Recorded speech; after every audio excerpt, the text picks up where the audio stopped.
Hello friends, welcome back in Agri Mantra channel. Today we are discussing about agriculture current affairs which are most useful for upcoming agricultural competitive exams. Friends, आज हम बात करेंगे 23 सितंबर 2020 के important agriculture current affairs जो exam के point of view से काफ़ी important रहने वाले हैं। इसलिए वीडियो को एंड तक जरूर देखना। उससे पहले एक इन्फॉर्मेशन, अगर आप एग्री मंत्रा के सोशल मीडिया प्लेटफॉर्म से अभी तक नहीं जुड़े हैं तो जुड़ सकते हैं।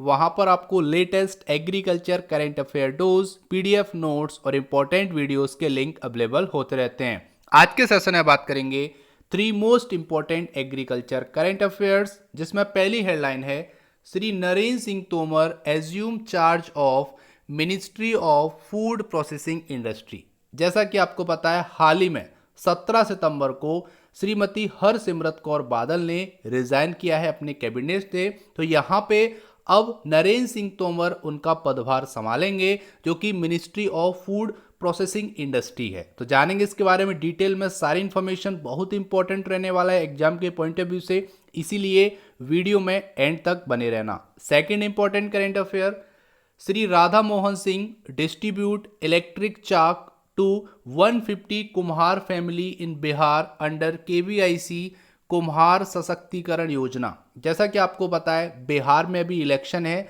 जिसके लिए गवर्नमेंट ऑफ इंडिया बहुत जोर लगा रही है कि वहां पर अपनी सरकार बनाई जाए, और इसी के लिए वहां पर कई सारे प्रोग्राम लॉन्च किए गए हैं। कुछ यहाँ पर प्रॉफिट प्रोवाइड कराए गए कुछ फार्मर्स के लिए, और यहाँ पर बात आ रही है कुम्हार के लिए। तो यहाँ हाल ही में राधा मोहन सिंह ने डिस्ट्रीब्यूट की हैं इलेक्ट्रिक पॉटर व्हील, जो कि लगभग 150 कुमार फैमिलीज को की गई हैं बिहार के अंदर, जो कि KVIC की एक योजना है जिसका नाम है कुम्हार सशक्तिकरण योजना। इसके तहत यहाँ पे इलेक्ट्रिक चाक डिस्ट्रीब्यूट किए गए हैं। तो जानेंगे इसके बारे में डिटेल में, सारी इंफॉर्मेशन आने वाली स्लाइड्स में। और लास्ट और third important current affair, use technology to increase yield says NABARD chairman GR Chintala. तो यहाँ पर प्रेजेंट के नाबार्ड चेयरमैन मिस्टर गोविंदा राजुलू चिंताला, उन्होंने बोला है कि टेक्नोलॉजी का यूज करके हम एग्रीकल्चर में यील्ड को बढ़ा सकते हैं। तो जानेंगे उन्होंने क्या कहा है और क्या क्या इंपॉर्टेंट यहाँ पे स्टेटमेंट उन्होंने दिया है। तो चलिए स्टार्ट करते हैं मोस्ट इंपॉर्टेंट सेशन। सबसे पहले बात करेंगे तो Shri Narendra Singh Tomar assume charge of ministry of food processing industry. अभी हाल ही में नरेंद्र सिंह तोमर की बात की जाए तो 3 डिपार्टमेंट वो संभालते हैं। अब चौथा डिपार्टमेंट का पदभार आ गया है, जो आपका डिपार्टमेंट रहेगा ministry of food processing industry. तो जान लेते हैं इसके बारे में डिटेल में।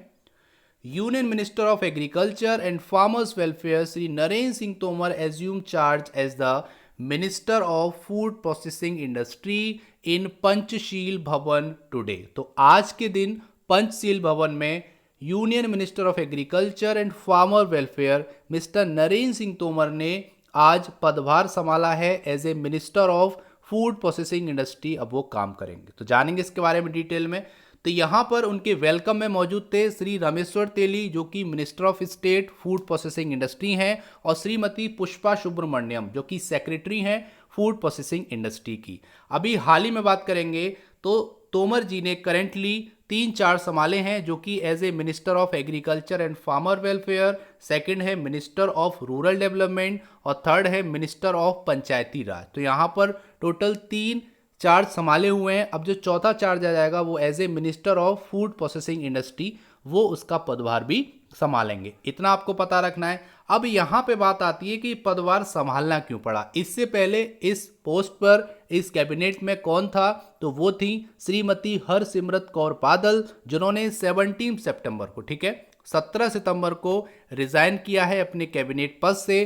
कारण था कि जो बिल पास हुए हैं, क्योंकि 17 सितंबर को ही मेन 2 एग्रीकल्चर बिल पास हुए थे, जिसके तहत उन्होंने विरोध दिखाते हुए अपने पद से इस्तीफा दे दिया, रिजाइन दे दिया। तो यहाँ पर उसके कारण जो आपका पद है कैबिनेट में वो खाली हो गया, और उसी के लिए यहाँ पे नरेंद्र सिंह तोमर को minister of food processing industry बनाया गया है, जो कि पहले कौन था, श्रीमती हरसिमरत कौर बादल। इतना आपको याद रखना है। और हरसिमरत कौर बादल मेंबर हैं शिरोमणि अकाली दल पार्टी की, ये भी आपको याद रखना है, काफ़ी इंपॉर्टेंट है इतना, जो कि एग्जाम के पॉइंट ऑफ व्यू से कहीं भी पूछा जा सकता है। आगे बात कर लेते हैं, तो यहाँ पर आगे लिखा गया है, speaking on the occasion Shri Tomar said food processing industry is in the growing stage. तो यहाँ पर बोल रहे हैं कि जो एफपीआई है वो ग्रोइंग स्टेज में है और हम बहुत एफर्ट करेंगे ताकि ज़्यादा से ज़्यादा नई अपॉर्चुनिटी, मतलब नए मौके लोगों के लिए निकाले जाएं एम्प्लॉयमेंट के, और यहाँ पर फार्मर्स को भी हर तरीके का प्रॉफिट पहुंचाया जाए, ये यहाँ पर उम्मीद रहेगी और यहाँ पे कोशिश रहेगी नरेंद्र सिंह तोमर की सभी लोगों के लिए। तो यहाँ पर ये बोला गया है, और यहाँ पे बोला गया the ministry of food processing industry has a clear goal of attaining enhance farmers income. और MOFPI मतलब ministry of food processing industry का गोल है कि वो फार्मर की इनकम को एनहेंस करे, बढ़ाए, और better utilisation and value addition of agriculture produce, और जो भी एग्रीकल्चर प्रोड्यूस तैयार हो रहा है फील्ड में उसका वैल्यू एडिशन करके उसका गुड यूटिलाइजेशन किया जाए और उससे जो प्रॉफिट हो वो फार्मर्स को भी मिले। तो ये यहाँ पर बोला है अपने स्टेटमेंट में नरेंद्र सिंह तोमर ने, जो कि अपना चौथा पदभार संभालने जा रहे हैं as a minister of food processing industry. तो इतना आपको पता रखना है इस इंपॉर्टेंट करंट अफेयर से। अब यहाँ पे क्वेश्चन आता है कि श्रीमती हरसिमरत कौर ने जो रिजाइन किया है वो किस कारण किया। ये तो मैंने आपको बता दिया कि जो एग्रीकल्चर बिल हैं जो पास हुए हैं राज्यसभा और लोकसभा से, उसके लिए ही यहाँ पे ये आपका जो रिजाइन है वो श्रीमती हरसिमरत कौर बादल ने दिया है। अब यहाँ बात आती है कौन कौन से बिल हैं जो पास हुए हैं, पहले लोकसभा से एंड देन राज्यसभा से, और वो बिल के रूप में पारित हो गए, ठीक है, वो विधेयक बन गए। तो यहाँ पर जो पहला है वो आपका बिल है the farmer produce trade and commerce bill 2020। दूसरा आपका है वो है farmers agreement on price assurance and farm service bill 2020, और तीसरा है द असेंशियल कमोडिटी बिल 2020 जो कि अमेंडमेंट था, यहाँ पर संशोधन हो चुका है और जिसमें आपके सीरियल्स, अनियन, पोटैटो, पल्सेस सबको बाहर कर दिया गया है असेंशियल कमोडिटी लिस्ट से।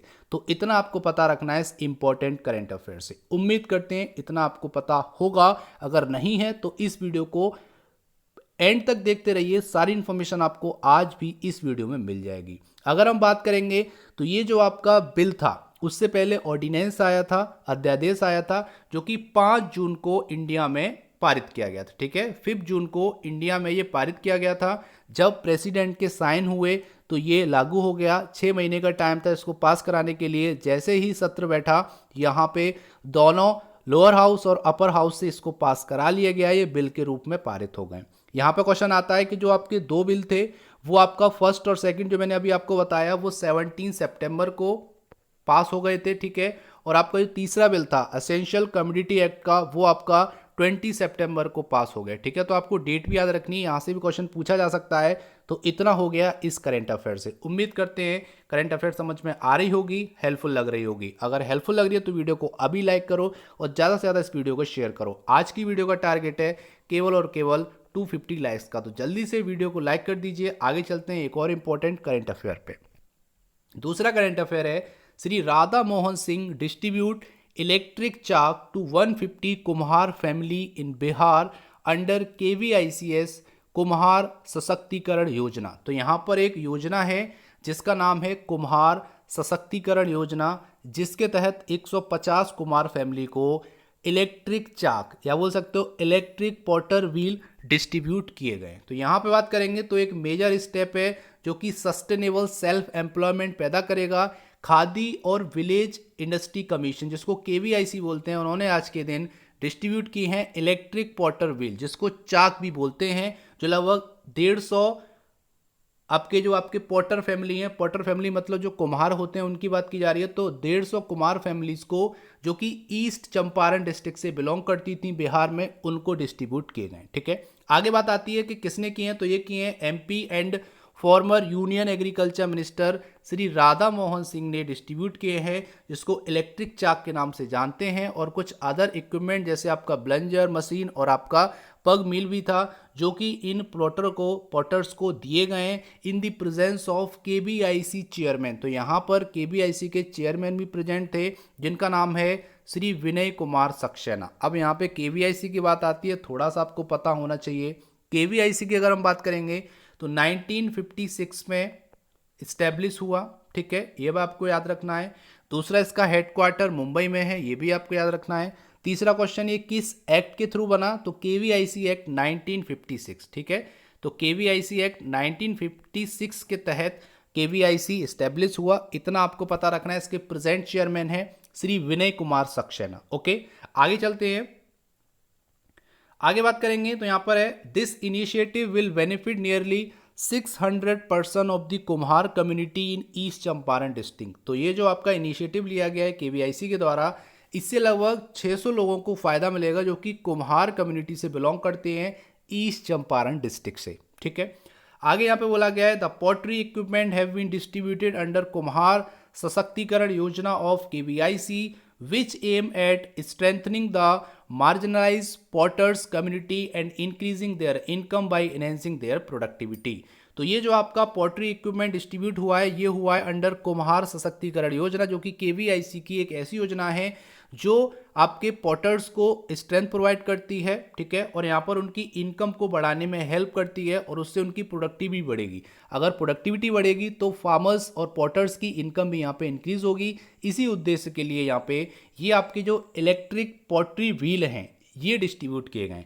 अब इलेक्ट्रिक पॉटर व्हील की अगर हम बात करेंगे तो उसकी थोड़ी सी खासियत है वो जान लेते हैं कि यहाँ पे 0 से लेके 180 आरपीएम तक ये जो आपका पॉटर है, ठीक है, वो आपका रोटेट कर सकता है, ठीक है। मतलब 0 से लेके 180 आरपीएम तक ये पॉटरी व्हील है वो रोटेट करेगा और इससे आप एज ए डिज़ायर आपकी जो इच्छा हो उस टाइप का आप पॉट यहाँ से बना सकते हैं। और इस मशीन पे लगभग 12 से 16 घंटे, ठीक है, 12 से 16 घंटे इजीली काम किया जा सकता है, तो जिससे प्रोडक्टिविटी भी इंक्रीज होगी। और ये सब हो रहा है, बिहार इलेक्शन आ रहा है जिसके कारण सारी चीज़ें अभी हाल ही में 1-2 महीने तक बिहार में होने वाली हैं। तो उसी का एक रूप है जहाँ पर कुम्हार के लिए ये वरदान साबित हो रही है, जहाँ पर 600% को हेल्प मिलने जा रही है इस इम्पोर्टेंट इनिशिएटिव से। आगे यहाँ पे अगर हम बात करेंगे तो speaking on the occasion Shri Radha Mohan Singh thank the prime minister for initiating such scheme through KVIC to benefit poor. उन्होंने पीएम मोदी जी का धन्यवाद कहा है कि ऐसी स्कीम वो लेकर आए केवीआईसी के थ्रू जिससे गरीब लोगों का बेनिफिट हो रहा है, उनको लाभ मिल रहा है, ठीक है। आगे यहाँ पे है कि जो आपकी कुम्हार सशक्तिकरण योजना है ये एक पोटेंशियल है इसके अंदर कि वो लार्ज स्केल एम्प्लॉयमेंट जनरेट करेगी और यहाँ पर जो आपकी वास्ट रूरल पॉपुलेशन है उनको काफ़ी सपोर्ट मिलेगा इस योजना से। ये यहाँ पे बात की है राधा मोहन सिंह जी ने। तो इतना आपको पता होना चाहिए इस इम्पोर्टेंट करंट अफेयर से। उम्मीद करते हैं यहाँ तक आपको समझ में आया होगा, हेल्पफुल लगा होगा। तो जल्दी से वीडियो को लाइक कर दीजिए। आज का जो टारगेट है वो अचीव कराइए, जो कि पॉसिबल है केवल और केवल आपके सपोर्ट से। अब बात करते हैं आज का लास्ट और important current affair. Use technology to increase yield says NABARD chairman mister GR Chintala. तो यहाँ पे प्रेजेंट के नाबार्ड चेयरमैन जिनका नाम है GR चिंताला, उन्होंने बोला है कि अगर टेक्नोलॉजी यूज करेंगे तो एग्रीकल्चर में यील्ड को भी बढ़ाया जा सकता है। तो यहाँ पर बात करेंगे तो technological development must be integrated with agriculture to increase farm productivity and profit. तो यहाँ पर बात हो रही है अगर टेक्नोलॉजिकल डेवलपमेंट होगा जिससे एग्रीकल्चर में farm productivity as well as farmer के प्रॉफिट को बढ़ाया जा सकता है। ये बोला है नाबार्ड के चेयरमैन GR चिंताला जी ने at agriculture college and research institute पे, ठीक है, इतना आपको पता रखना है। आगे यहाँ पर इनॉग्रेशन करते वक्त उन्होंने बोला है यहाँ पर एक एडमिनिस्ट्रेटिव बिल्डिंग थी जो कि ACRI की उन्होंने यहाँ पर बोल सकते हो इनॉग्रेट किया है उस बिल्डिंग को।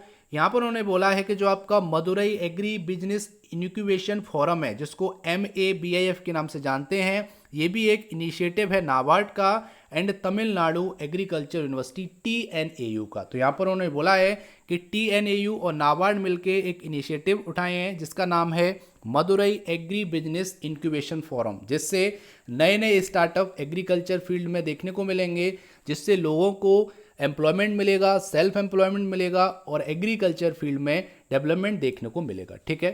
आगे उन्होंने बोला है speaking about the incubator mister Chintala said the centre plan to increase the agricultural productivity of farmers. तो यहाँ पर बोला है कि जो सेंट्रल गवर्नमेंट है वो प्लान कर रही है कि इस इंक्यूबेशन प्रोग्राम के थ्रू एग्रीकल्चर प्रोडक्टिविटी को बढ़ाया जाए जिससे फार्मर की इनकम जो है वो भी बड़े इम्प्रूव हो। ये जैसा कि आपको बताया मोदी जी का जो एम था, विजन था कि 2022 तक फार्मर की जो आय है वो डबल हो जाएगी, जो कि आप करेंटली देख पा रहे हैं कि डबल हो रही है या फिर कितने टाइम बढ़ रही है या घट रही है, उसमें कहने की कोई रिक्वायरमेंट नहीं है।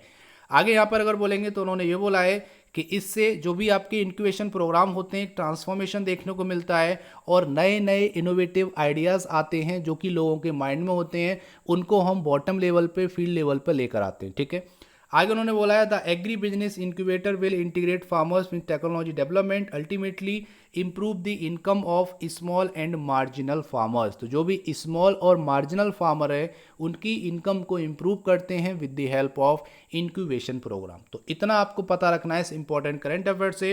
अब यहाँ पे बात आती है मोदी जी के एम की, तो 2-3 चीज़ें और समझ लीजिए कि मोदी जी ने कोविड-19 पेंडेमिक के दौरान 20 लाख करोड़ का एक स्टिमुलस पैकेज लॉन्च किया था, जिसमें एग्रीकल्चर की बात करेंगे तो 1 लाख करोड़ का आपका जो फंड था जिसका नाम था एग्रीकल्चर इंफ्रास्ट्रक्चर फंड, और एक आपका 15,000 करोड़ का, ठीक है, 15,000 करोड़ का एग्रीकल्चर एनिमल हस्बेंड्री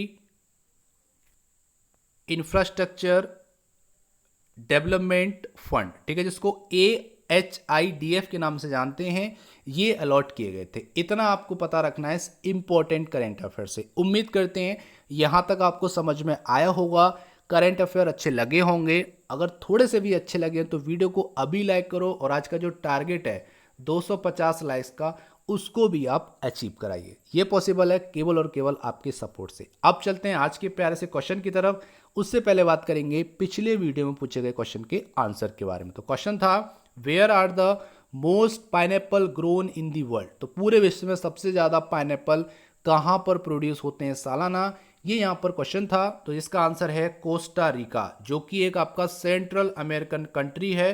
तो कोस्टा रिका में सबसे ज्यादा पाइनएप्पल प्रोड्यूस होते हैं वर्ल्ड में। ठीक है, इसका आंसर हो गया कोस्टा रिका। अब बात कर लेते हैं आज का प्यारा सा क्वेश्चन। तो क्वेश्चन है the initial corpus of NABARD was dash crore. तो आपको बताना है कि नाबार्ड बैंक का जो इनिशियल कॉर्पस था वो कितने करोड़ था। जल्दी से आंसर कीजिए इस इंपॉर्टेंट क्वेश्चन का। उम्मीद करते हैं आपको आंसर आता होगा, तो टाइप कीजिए आंसर और भेज दीजिए हमारे चैनल पर। हम आपके वैल्यूएबल कमेंट का वेट कर रहे हैं। तो ये था आज का इंपॉर्टेंट सेशन। उम्मीद करता हूँ सेशन पसंद आया होगा, हेल्पफुल लगा होगा। अगर थोड़ा सा भी हेल्पफुल लगा तो वीडियो को लाइक करो। और फ्रेंड्स, अगर आप DDA SO हॉर्टिकल्चर की तैयारी कर रहे हैं तो उसका पूरा प्लेलिस्ट जिसमें 30+ वीडियोज़ है वो अवेलेबल है, जो कि आपको टेलीग्राम चैनल पे लिंक अवेलेबल करा दिया गया है। अगर आप चाहते हैं तो मैं आपको डिस्क्रिप्शन बॉक्स में भी वो लिंक दे दूंगा, तो आप DDA SO की घर बैठे तैयारी कर सकते हैं, जो कि आपको फ्री ऑफ कॉस्ट अवेलेबल कराया गया। तो ये था आज का इंपॉर्टेंट सेशन। इसका PDF आपको हमारे टेलीग्राम चैनल और व्हाट्सएप ग्रुप में मिल जाएगा, जिसकी लिंक डिस्क्रिप्शन बॉक्स में दे दी है। So thank you for watching. जय हिंद, जय भारत।